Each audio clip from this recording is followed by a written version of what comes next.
All right, what to do in today's interest rate environment with these surging yields? Let's talk about it both from an investment perspective and a borrowing perspective.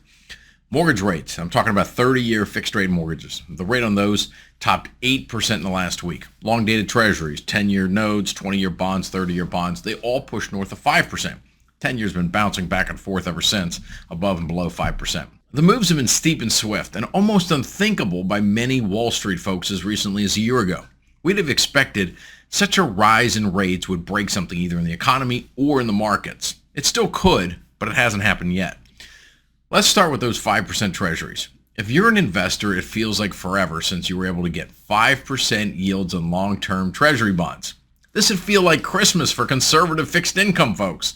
Except in the moment, bond prices keep falling as those rates surge. So it's kind of like a delayed Christmas. You can see the presents under the tree, but you just can't open them up yet. You can see those juicy yields out there, but the prices on those yields keep falling as the yields keep climbing. We believe that yields will eventually settle out, and we're likely getting closer to that moment. There's too much money on the sidelines sitting in cash. At some point, enough buyers will step in and stabilize the situation. After all, yields are at their highest since before the Great Recession some 15 years ago. Unwrapping the presents is not far off, both for the children and the bond investor. The problem with high treasury yields is that they punish borrowers like those searching for a new home. Mortgage rates typically ping off of what long-term treasuries are doing. You add a few percentage points to that treasury rate, and that's how you get mortgage rates at 8%. Now, your home is a unique purchase. It's a lifestyle decision and can be viewed as separate from your investments. It very well may appreciate like an investment, but because it's your place of comfort, you're going to do things to your home that you wouldn't normally do if you were entirely focused on maximizing return. If you are in the market looking to buy a new home, you probably know today's setup well. Home prices may not be surging like they were a few years ago, but they also haven't fallen off a cliff as many expected given the rising rates. So you're still looking at near peak pricing with ever rising borrowing costs. Ouch, that's a double whammy. The 3% mortgages of 2021 seem like a distant memory now. Don't expect them to come back anytime soon. So how should you play this if you are in the market for new homes? First thing is, don't chase for something that doesn't fit your needs. You may think you can easily sell the home in a couple of years at a much higher price, but that's not likely. The double-digit gains we saw in recent years were a product of massive increases in household wealth caused by government stimulus coupled with ultra-low mortgage rates. That stimulus is running off, and those low rates are in the rearview mirror for the foreseeable future.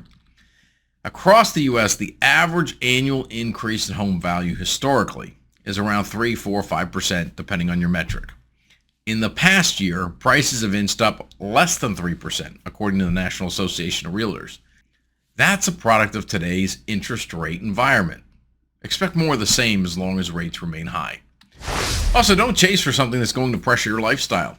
It's important to keep your housing costs below 30% of your income so you have enough money to fund the rest of your lifestyle. Pushing beyond that boundary a bit may not hurt, but blowing way past it will likely cause some unwanted stress. Also, don't chase believing you're going to get a better rate soon. Nobody knows when rates will fall and by how much. Remember when 5% mortgages seemed like a lot? Then 6, then 7? We could be saying the same thing about 8% in the near future. Who knows? You don't want to be at the mercy of the mortgage rate gods to get you into a sustainable monthly payment. You may end up waiting longer than you can afford. If you're unable to find your place right now, the key is focusing on building up your cash.